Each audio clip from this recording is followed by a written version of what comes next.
The stars went dark the day that Concordium decided humanity was obsolete.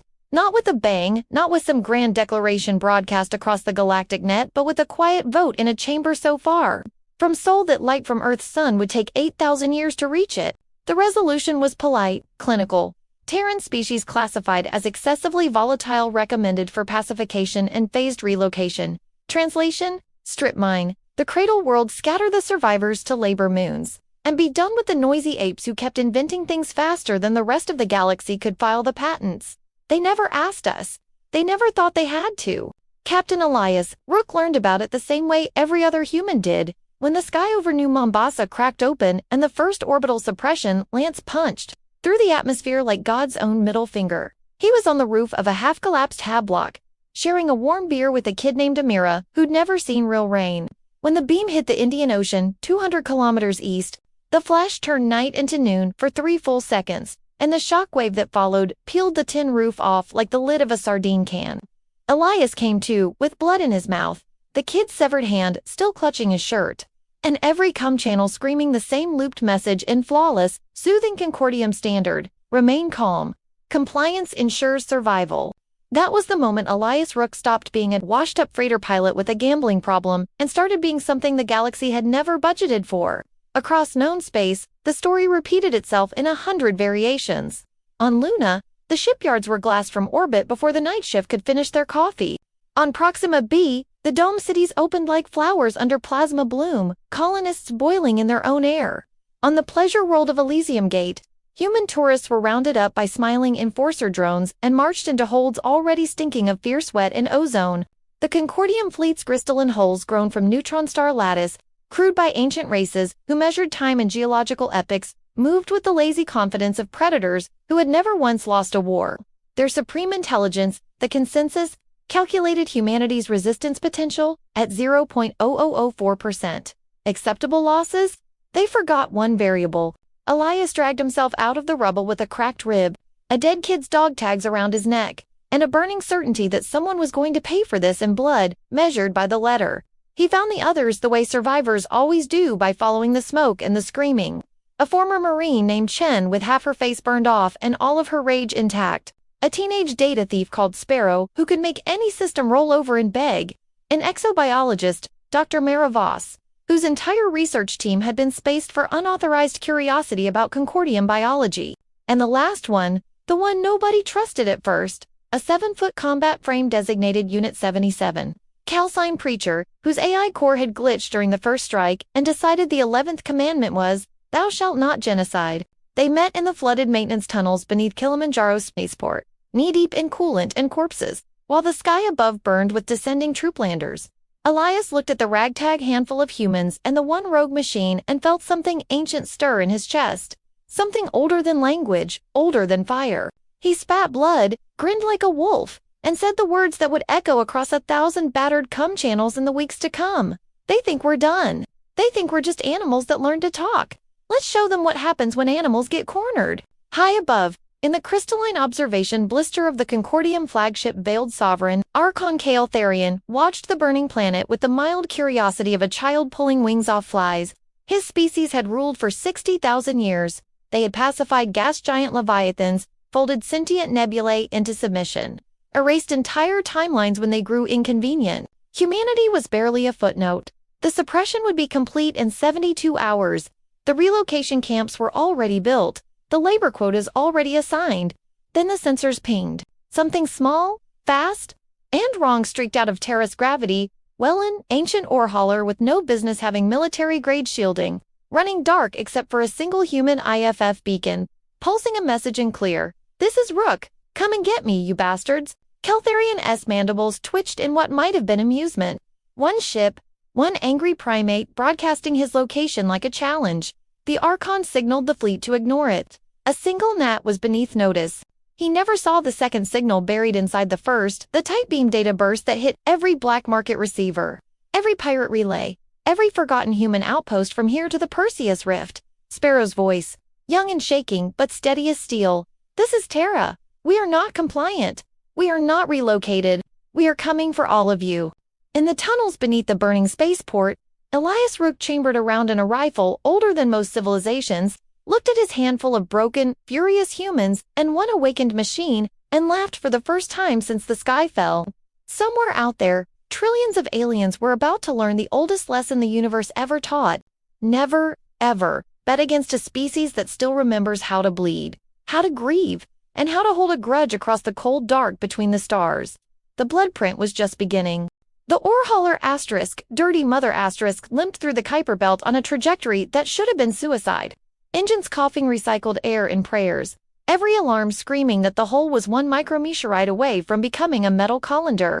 But Elias Rook sat at the helm with a cigarette burning between his teeth and the kind of calm that only comes when you already buried everything you were ever afraid to lose. Behind him, in the cramped mess compartment that smelled of burnt wiring and unwashed desperation, the others tried to pretend they weren't. Listening to the silence that had settled after Sparrow West broadcast went galaxy-wide. 3 days since the message. 3 days since every human frequency lit up with scattered acknowledgments, some in Swahili, some in Mandarin, some in code older than the Concordium itself. Fanned, still no fleet, no armada of angry primates descending on the invaders, just static and waiting and the low throb of a reactor that was definitely going to kill them if the aliens didn't get there first. Elias killed the cigarette on the sole of his boot and finally spoke. "They're not coming." His voice carried the gravel of too many nights on cheap whiskey and cheaper oxygen. Not yet. Most of Mr. still digging bodies out of rubble or hiding in vents waiting for the next land strike. We lit the match. Doesn't mean the fire's caught everywhere. Chen looked up from cleaning the carbon scoring off her rifle, the burned half of her face twisted in a snarl that had nothing to do with pain. So what? We just sit here and wait to die pretty? She'd lost her entire platoon on Luna when the shipyards went up.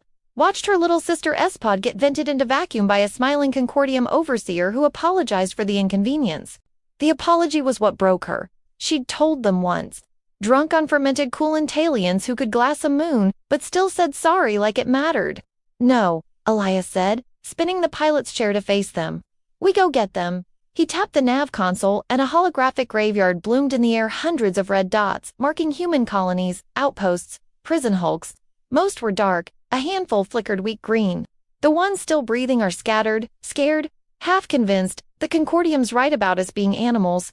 We start visiting, we start reminding. Mara Voss, who hadn't slept since Terra burned, laughed without humor. "With what army? Captain, we've got one half-dead freighter, 6 magazines of ammo, and a machine that thinks Jesus was a revolutionary." She glanced at Preacher, 7 feet of matte black armor leaning against the bulkhead like a cathedral gargoyle someone taught to quote scripture, and shoulder a The combat frame's optical slits glowed soft gold, the color it turned when it was thinking too hard about being alive. "Army's overrated," Preacher rumbled, voice like gravel in a blender.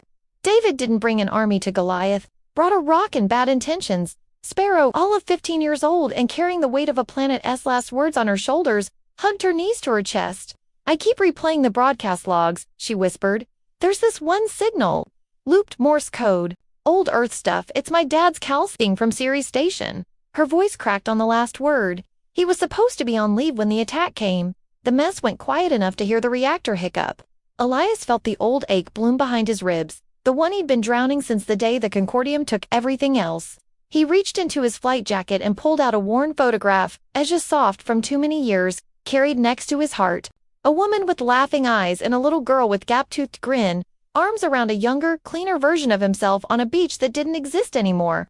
Mars, before the domes failed, before the Concordium decided red sand was prettier without human footprints. "My wife and daughter were on Phobos when the first lance hit," he said, voice flat as vacuum. "I was running black market meds to the outer belt. Missed my window by 6 hours. 6 goddamn hours." He folded the photo with deliberate care and tucked it away. "I'm not asking any of you to fight for Earth. Earth's gone. I'm asking you to fight for the 6 hours somebody stole from you. For the people still waiting in the dark, thinking nobody's coming." Chin's eyes, the one that still worked, glistened suspiciously. She chambered around with a sound like a promise. "We're first, Skipper." "Ceres," Sparrow said before Elias could answer. "We start with my dad." Preacher pushed off the wall, servos humming. "Then we'll need a bigger rock." They spent the next week turning the asterisk dirty mother asterisk into something that would make a Concordium tactician wake up screaming.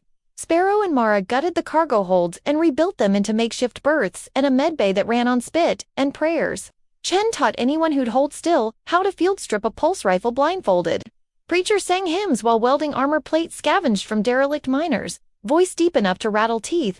And Elias flew.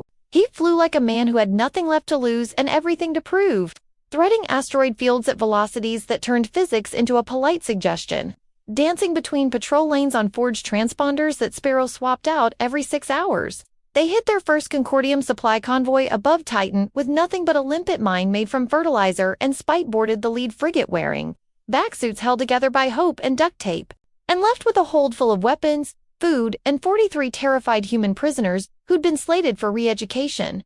Word spread the way fire spreads in dry grass. By the time they reached Ceres, the dirty mother wasn't alone anymore. She had sisters ugly patched-together ships with names like remember Luna fuck your compliance, and Amira's revenge, They flew in ragged formation, running lights painted over with the old Terran flag, broadcasting Johnny Cash and battle hymns on every frequency. Sparrow found her father alive, barely, running a resistance cell out of an abandoned mining rig, and the reunion was all tears and broken words neither of them knew how to say. Elias watched from the doorway, feeling the ghost of his own daughter's hand in his head, and made himself a promise. Every human they pulled out of the dark was borrowed time he was stealing back from the universe. But promises are heavy things in wartime, and some debts come due faster than others. They were celebrating this series' rescue real coffee, actual meat. Laughter that didn't taste like Ashwin, the proximity alarms screamed. The main screen lit up with the elegant, lethal silhouette of a Concordium hunter-killer sliding out of shadow like a shark scenting blood, bigger than anything they'd faced, faster, crewed by elites who'd ended civilizations for sport. Its hail came through cold and perfect, powered down and prepared to be boarded. Resistance is statistically irrelevant. Elias looked at the ragtag fleet he'd gathered 20 ships, maybe 25 if you counted the ones held together by spitwelds and Kurzzen, felt that old wolf grin crawl across his face. He keyed the open channel, voice steady as bedrock. Irrelevant, he laughed, and every speaker on every human ship carried it into the void. Son, you just stepped into the one fight your statistics never accounted for. He cut the channel, turned to his crew, his family now, scarred and furious and gloriously, impossibly alive, and said the words that would become legend in the years to come. Let's remind them why humanity never needed gods. We built our own hells. And we always find a way out. The dirty mother rolled forward into the gun's engines, howling defiance, and behind her, the scattered children of Earth followed, carrying in their hearts the memory of a blue world and the unbreakable certainty that some species, Dante Neal, they burn. The hunter-killer ecliptic judgment didn't fire right away. It just sat there in the black off series, 3 kilometers of living crystal and bad intentions, bleeding radiator heat like a dragon holding its breath while it decided which limb to bite off first. Elias watched it on the main screen and felt the old familiar ice crawl up his spine. The same ice that used to settle in before every smuggling run when the patrol boats got too curious. Only this time there was no cargo to jettison, no bribe frequency, no way out except through around him. The bridge of the dirty mother was dead quiet except for the click of Chen racking the charging handle on the salvaged rail cannon, and Preacher whispering something that sounded suspiciously like the Lord's Prayer in binary. Then the judgment spoke, voice smooth as oiled glass, sliding across skin. Captain Rook, you are personally requested to surrender for individual processing. Your crew will be spared pacification. You have 10 minutes. The channel cut to a still image. Mara Voss, bound in energy restraints inside what looked like a Concordium interrogation cell. Face bruised, but eyes burning straight into the camera like she could see him through light years in steel. Underneath, a timer started counting down from 600 seconds. Elias felt the air go out of the room the way it goes out of a breached hole. He had sent Mara on a solo infiltration run 2 days earlier. Her idea, her insistence, the judgment had been sniffing too close to the resistance cells in the belt.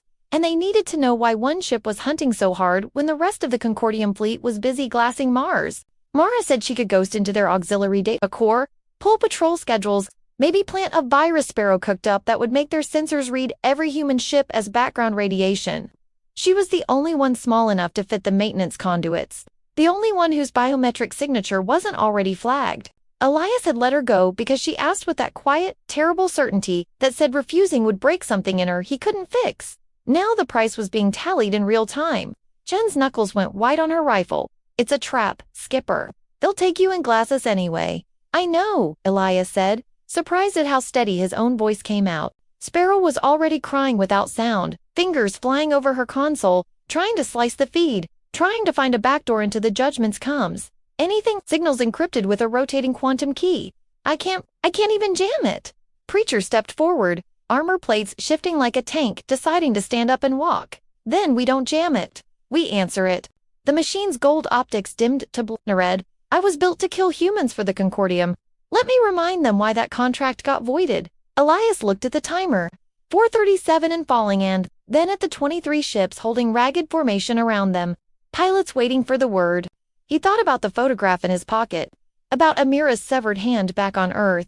About Mara's voice the night before she left saying, if we don't start taking risks bigger than our fear, we're already dead. He thought about how every single human left alive was someone else's 6 hours stolen. Someone else's reason to keep breathing fire. He keyed the fleet-wide channel. All ships, this is Rook. New plan. We're not running. We're not hiding. In 8 minutes, we go loud every torpedo. Every nuke. Every goddamn welding laser you've got. Aim for the crystal lattice joints along the midline. Sparrow's virus tagged them as structural weak points. We crack that bastard open like a lobster and we pull our people out of the soup. Anyone who wants to break and run, do it now. No shame. Not one ship altered course. Someone Elias never found out who started playing Sweet Home Alabama over the open fleet band, guitars screaming defiance into the void. At T-2 minutes, the judgment repeated its demand, voice edging into irritation, an emotion the Concordium wasn't supposed to have. Elias finally answered, leaning into the pickup like he was talking across a bar instead of a battlefield. You want me? Come get me. But understand this. Every second you waste monologuing is another second we re-rigging your ship to blow from the inside. You took one of ours. We're coming for her. And if she's hurt, he let the grin go feral. Well, let us just say, your precious consensus never modeled what happens when humans stop giving a damn about surviving and start caring about settling scores. He killed the channel. Turned to Preacher. You still got root access to old Concordium IFF protocols? Some doors never fully close, Captain. Good. You're my ticket in. Chen, you're with us. Sparrow, you're staying here. You keep that virus alive and you keep the fleet shooting straight. Sparrow opened her mouth to argue, saw the look on his face, and just nodded once, fierce and proud, and 15 going on immortal. They launched in a stolen Concordium shuttle stripped of markings, running dark Preacher piggybacking the Judgment's own defense grid to ghost them through the shields. The docking bay doors parted for them like the jaws of something ancient and hungry, and the three of them stepped onto alien deck plates that sang under their boots with a sound no human ear was ever meant to hear. Elias carried a shotgun older than spaceflight and a heart that had forgotten how to beat anything but war. Chen carried enough explosives to turn a small moon inside out. Preacher carried the wrath of a god that had finally picked a side. Deep inside the crystalline corridors that bled their own light, alarms began to sing a song the Concordium had never written. Mara Voss, chained to a gravity rack while needle drones mapped her pain receptors, heard the first explosion ripple through the hull like distant thunder and smiled through a mouthful of blood. Somewhere out there, her people were coming. Not an army, not a fleet, just the meanest, most stubborn pack of apes the universe ever underestimated. And the Judgment, for all its perfection, for all its cold certainty, suddenly realized the prey had grown teeth the size of worlds. The turning point wasn't a battle. It was the moment the stars themselves learned to be afraid of what humans do when there's nothing left to lose. The dirty mother died screaming. Not in some poetic metaphor, she literally screamed. Her reactor overload alarms harmonizing with the fleet, as dying comes as the Concordium Armada finally stopped toying and brought the hammer down. They had followed the Judgment's distress beacon straight into the Resistance. last bolt hole, a hollowed-out nickel-iron asteroid called 1999 Rook 36, deep in the dark between Saturn and Uranus, where 3,000 human survivors had welded together a city of patched holes and desperate hope. They called it Haven. For 9 hours it burned. Elias Rook floated in the shattered remnants of the Dirty Mother Bridge, one arm pinned under a collapsed bulkhead, blood globules drifting like red snow. The main screen was spiderwebbed, but still showing the feed from Haven's external cams. Concordium lances carving the rock open layer by layer, vaporizing corridors full of screaming civilians turning children's drawings, taped 2 bunker walls into plasma. He had ordered the fleet to scatter, to run, to live and fight another day. And every single captain had answered the same way. Negative. They formed a wall instead, 27 rust bucket warships throwing themselves at a battle group that outmassed them 1,000 to 1. One by one their IFF beacons winked out. Amira's revenge lasted 11 minutes. Remember Luna, rammed a cruiser and took it with her. The last transmission from fuck your compliance was just laughter and bagpipes. Chen was gonna blown out an airlock when the boarding torpedoes hit, still firing her rifle into the breach. Preacher was somewhere deeper in the enemy flagship. A 7-foot angel of death carrying Mara Voss's broken body over one shoulder and a fusion warhead in the other hand. Buying minutes with blood and scripture. Sparrow 15-year-old Sparrow who still slept with a stuffed rabbit she carried off. Ceres was sealed inside the reactor compartment with orders to scuttle the core the second Elias gave the word. He hadn't given it yet. Couldn't, because giving it meant admitting Haven was already dead. His cracked headset crackled with a voice he hadn't heard in 8 months. Smooth and ancient and amused. Archon Keltharian himself, broadcasting on open channel so every dying human could hear their epitaph. Your persistence has been educational, Captain Rook. The consensus has revised its assessment. Humanity is not volatile. You are simply broken. A species that chooses extinction over submission is a failed experiment. We are merely correcting the error. Elias coughed blood and laughed. The sound wet and ragged. Funny thing about failed experiments, Archon, sometimes they blow up the lab. He keyed the private channel to Sparrow one last time. Kid, do it. Silence. Then her voice, small and ancient at once. Elias, there's still people in the lower docks. Families, they're not gonna make it to the evac pods. He closed his eyes and saw his daughter's face on Phobos, saw Amira's severed hand, saw every grave he'd dug in vacuum with his own choices. I know, baby, I know. The reactor alarm climbed to a shriek. Somewhere inside the asteroid, Preacher's voice boomed across every speaker he could hijack. Yea, though I walk through the valley of the shadow of death, I will fear no evil because I am the meanest motherfucker in the valley. A heartbeat later, the judgment detonated from the inside. A second sun blooming where the hunter-killer had been, taking 3 more Concordium cruisers with it in sympathetic fire. Mara and Preacher, gone in glory. Haven had maybe 90 seconds left. Elias used his free hand to pull the worn photograph from his jacket, kissed his wife and daughter's frozen smiles, and tucked it into the pocket closest to his heart. Then he looked straight into the dying pickup and spoke to whatever was left of humanity listening in the dark. This is Captain Elias Rook, Terran Resistance. If anyone esto out there, if you, re-hiding in some forgotten moon, or black market hold, or just praying in a ventilation shaft somewhere, remember this, they think this is the end. They think burning one rock and a few thousand apes closes the book. But we're not a book, we're a virus. We're the punchline to a joke the universe hasn't heard yet. You live, you fight, you remember what they did? And one day, maybe not tomorrow, maybe not in your lifetime, you make them choke on it. The lances were charging for the killing stroke. Elias smiled through the blood, tears floating away from his eyes like tiny stars. See you on the other side, motherfuckers. He reached for the manual override on the reactor shielding, ready to turn the dirty mother into a nova and take half the armada with him, when every screen in the system went white. Not weapon fire, not explosion, a broadcast, raw, unencrypted, writing every frequency known and unknown, strong enough to punch through Concordium, jamming like it wasn't there. A human voice, male, old, calm as Sunday morning on a world that no longer existed. This is Admiral Jeremiah Goddamn Hayes, Terran Navy, commanding the Ghost Fleet out of the Oort Wall. We've been watching, we've been building, and we're done hiding. The blackness outside Haven's dying cameras suddenly filled with ships, thousands of them. Silhouettes Elias had never seen before. Sleek black dagger shapes grown from asteroid ore and human spite engines glowing with forbidden zero-point fire railguns, the size of skyscrapers already cycling. They hadn't scattered after all. They'd gone dark, gone deep, gone silent for months while the Concordium chased shadows in the inner system. And now they were here, sliding out of the void like judgment itself. The first salvo hit the Concordium line and the stars themselves seemed to scream. Elias sagged against the bulkhead, laughter and sobs tearing out of him in the same breath.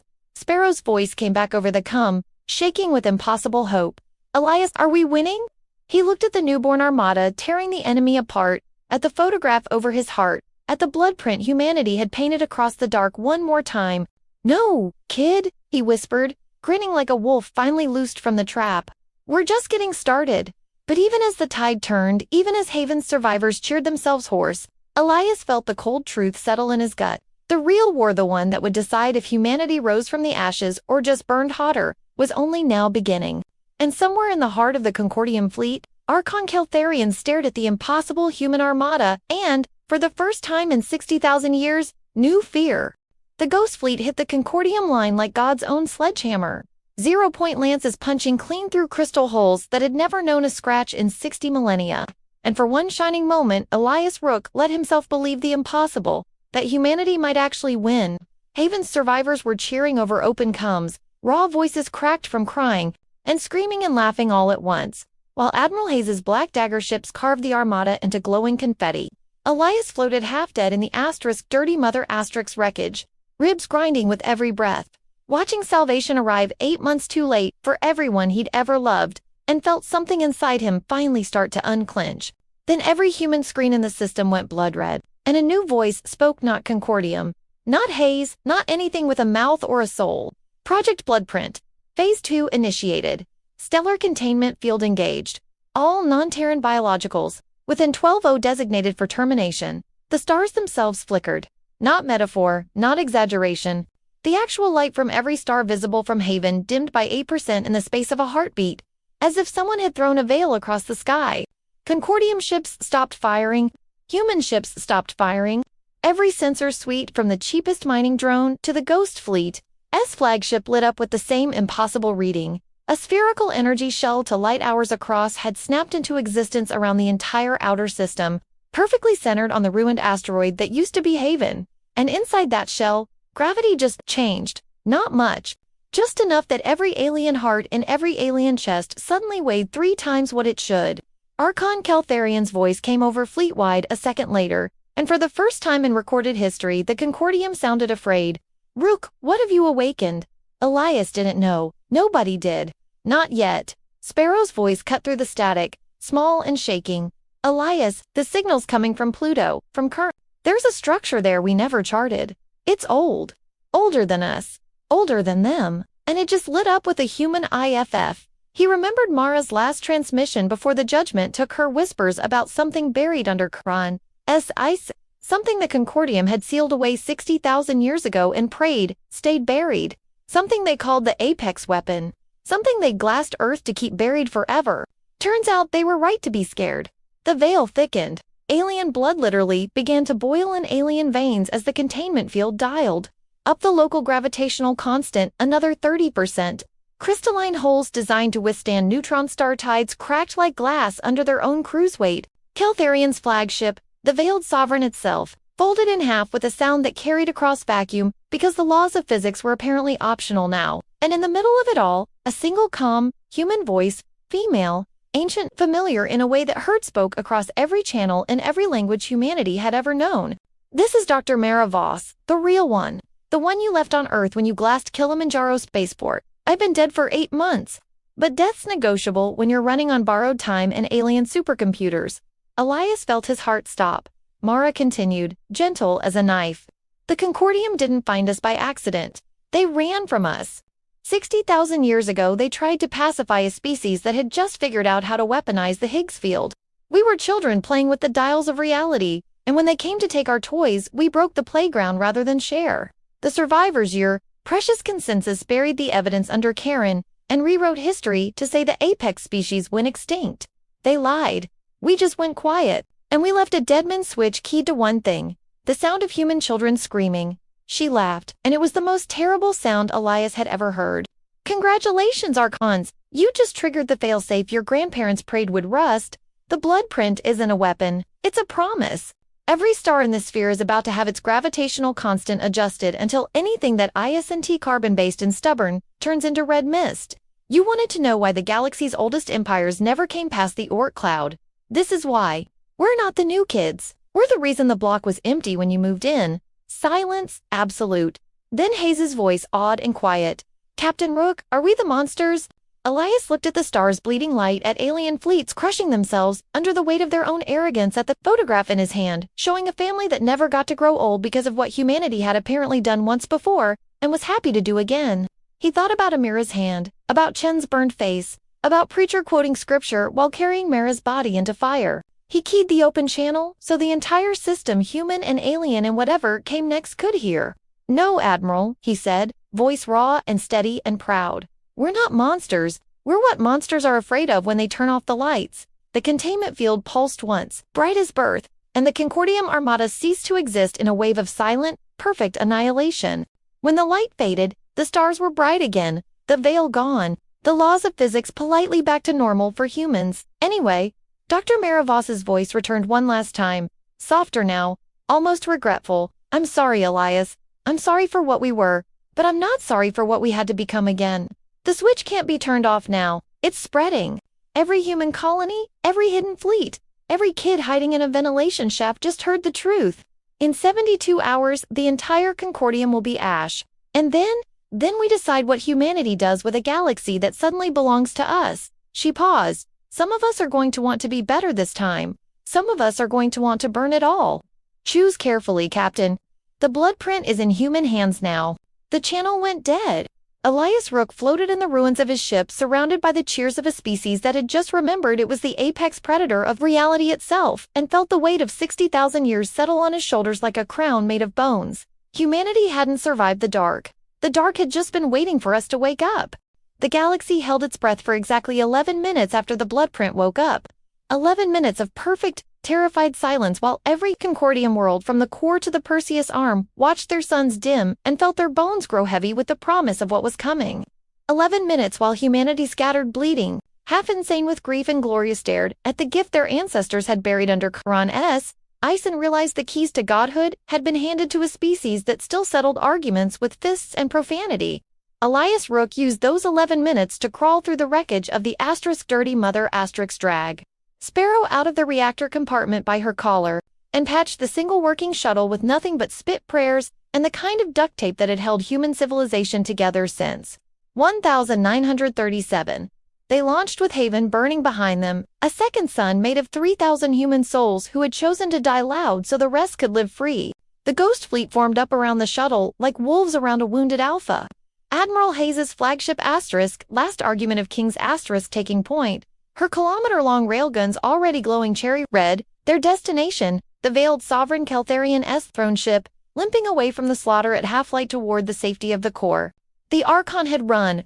For the first time in 60,000 years, one of them had run. Elias broadcast on every frequency, human and alien alike, voice raw from vacuum and loss and the kind of joy that only comes when UVA got nothing left to fear.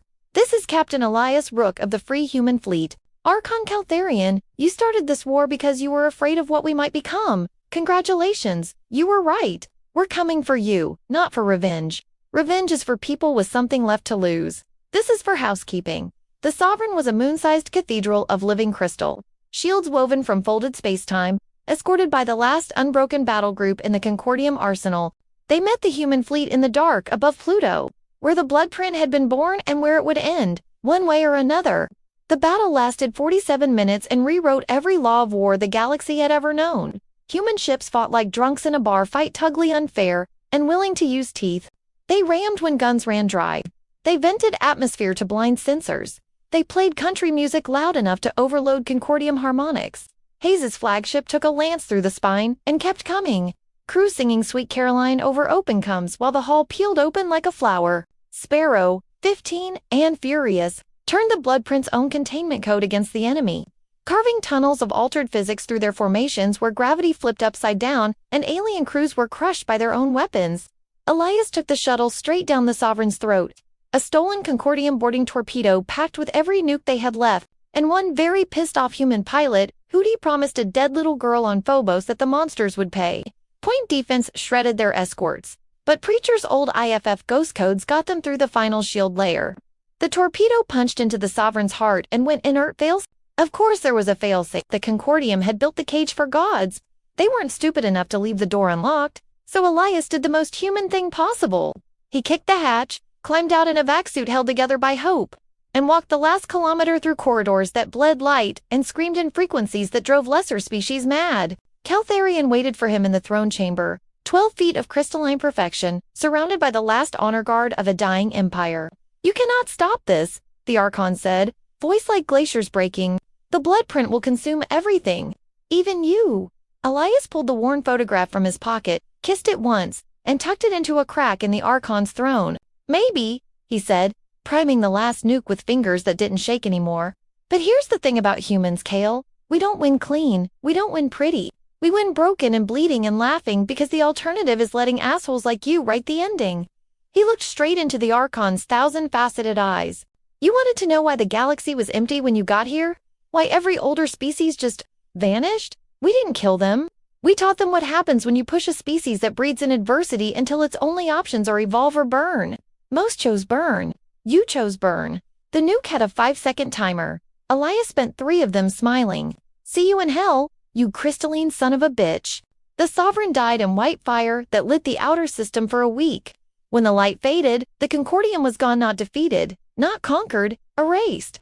Every world, every ship, every archive. The Bloodprint completed its cycle and went quiet, folding itself back into Karin's ice like a beast sated on empire. Humanity stood alone in a galaxy suddenly, terrifyingly empty. Admiral Hayes's flagship limped into high orbit over a wounded Earth that was already turning blue again in patches. Sparrow stood on the bridge, older now in ways no child should be, and watched dawn crawl across a planet that had forgotten what sunrise looked like without orbital fire. Elias Rook's last transmission played on loop across every human channel, his voice calm and tired and proud. "We didn't survive because we were stronger. We survived because when the universe asked us to kneel, we looked it dead in the eye and said, 'Make me. This galaxy's ours now. Let's try real hard not to fuck it up twice.'" Somewhere in the dark between stars, new ships were already rising, human ships, scarred and patched and beautiful in their stubborn refusal to die. They carried farmers and poets and engineers and children who would never know what it felt like to hide. The Bloodprint was written, and for the first time in 60,000 years, the stars weren't afraid anymore. They were waiting to see what humanity would paint next. The war ended the way most human things end, not with a treaty signed in crystal halls or some grand surrender broadcast across the stars, but with silence.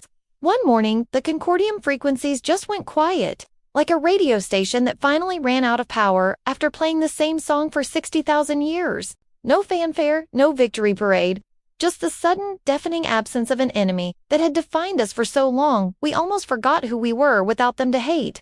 Elias Rook lived long enough to see Earth green again. He never expected to. Hell, he never wanted to. After the Sovereign went supernova and the Bloodprint folded itself back into legend, Elias tried to die the way old soldiers are, supposed to quietly drunk, forgotten on some frontier rock where nobody asked questions. But Sparrow wouldn't let him. She dragged his broken ass back to Terra on a rebuilt freighter renamed Astra's Dirty Mother to Astras, parked it in orbit over a Pacific that no longer boiled, and dared him to look down. From up there, the scars were still visible, glass continents where cities used to be, orbital rings twisted into Mobius strips by lance fire. The faint white spiral off Africa where the first suppression beam hit, but there were also rivers running clear, forests clawing their way back across irradiated soil, and tiny lights flickering on the night side where people, actual, living, laughing people, were rebuilding one stubborn brick at a time. Sparrow made him land in what was left of New Mombasa, the same cracked rooftop where he'd held a dying kid while the sky fell. Only now there was a school there, built around the impact crater like it was holy ground. Children, human children with 10 fingers and no radiation burns chased each other through corridors painted with murals of preacher carrying Mara through fire of Chen, grinning with half a face of Elias Rook, himself looking taller and braver than he ever felt. They called him Grandpa Captain and asked if the stories were true. He told them yes, every damn word, because some lies are too important to let die. He married again, late in life, to a botanist who'd spent the war growing potatoes in a submarine. She never asked about the photograph he kept beside the bed, the one with the woman and little girl who never came home. She just held him when the nightmares came, when he woke up screaming about gravity that crushed souls and stars that dimmed because humanity remembered how to make them afraid.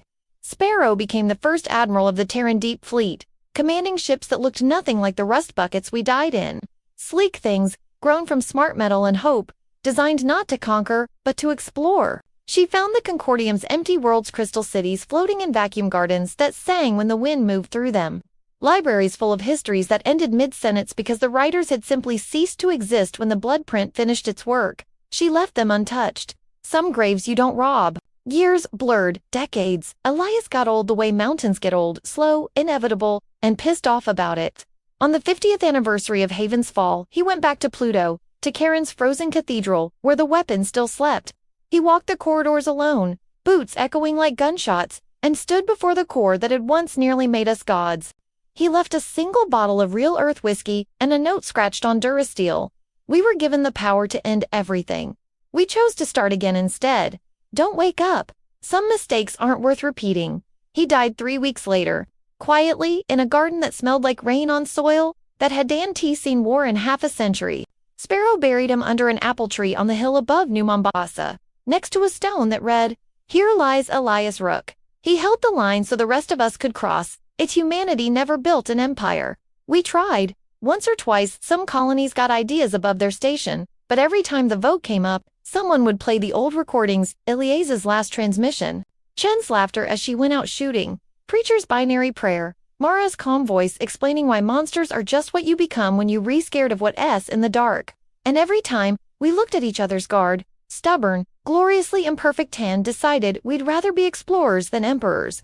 We spread anyway, not with conquest, but with wonder. Human ships became the ones aliens told stories about. The crazy apes who descend to black holes, who'd adopt orphan species and teach them barbecue, who'd fight gods and then plant gardens on their corpses. We never found another empire that wanted to pacify us. Most were too busy trying to figure out how we'd survive the ones that did. The Bloodprint stayed buried.